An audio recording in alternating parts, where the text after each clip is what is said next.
Socrates famously said, "Know thyself," and boy, have I just started to understand what know thyself means. See, up until a few months ago, I didn't really know who I was, and I was faking somebody who I truly was not.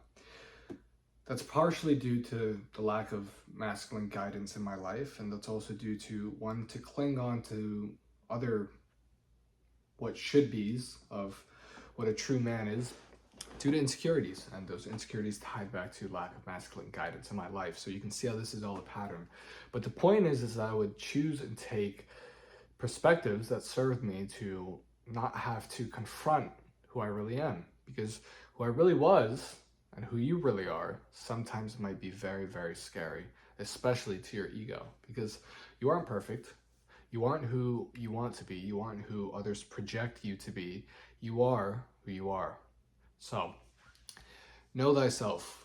Do you really know yourself? Like, if you were to strip away all your clothes, we're going back to Adam and Eve, and you were to take your money, your car, your girlfriend, your good looks or bad looks, who are you at your core?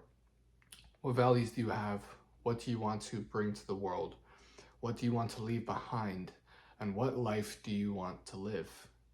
Those are all very important questions that a young man, including myself, should be asking themselves. And it's a question that many men don't ask themselves until they're 30 or 40 and in a relationship with children, and usually leads to midlife crisis where, they either divorce, they have a whole fiasco where they cheat on their wives and everything goes to shit, or they turn homosexual. So I think you don't want any of those. I definitely don't want any of those. So it's very, very important that you ask yourself these questions. Who are you? What do you want to bring to the world? What do you want to leave behind?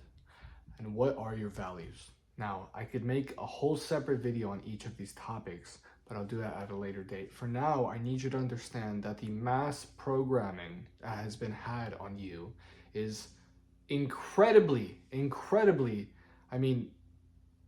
it's right in front of your eyes and you don't see it. It's like a glass. Have you ever seen it? Well, I remember when I was little, I wanted to go to GameStop and I just walked right inside, didn't see the glass door, just fucking hit my head on it. Well, that's exactly what's going to happen to you if you don't see that glass door and you choose to open it. And it's looking inside yourself. So to know yourself, I think a big part of that is to start with your insecurities. Now, this is probably the hardest part, but it's the part that will reveal most honestly the truth about who you are. I want you to try and think about triggering thoughts. So, for example, maybe I'm not the man that I say I am. And then a little thought in your head will come up. Yes, you are. What do you mean? You're super alpha, super this. And instead of rejecting your insecurities, instead of clinging to that thought of who you say you are, see where it comes from. What insecurity led to that? Maybe when you were a kid, somebody, bullied you, and so you didn't feel very powerful, and you overcompensate for that. Maybe you were told by your dad that you weren't enough, so now you're constantly trying to live up to his shadow. You can see where this is going. All these projections of who you are caused by your insecurities, and until you confront those insecurities, you will never know who you truly are, because those insecurities that you reject and those insecurities that you ignore are part of you. And you can listen to the mainstream media, which says that it's okay for you to be feminine and it's okay for you to have tantrums all the time. Or you can listen to the complete other side, which is more red pill, which is, no, don't have insecurities, don't have emotions, do what must be done. And to me, neither of those are right. Because if you do one, you'll become essentially a woman. If you do the other, you'll become a shell of a man, where to the outside, maybe everybody will validate you and everybody will glorify you, but inside, you'll be hurting very, very fucking badly. And you'll understand that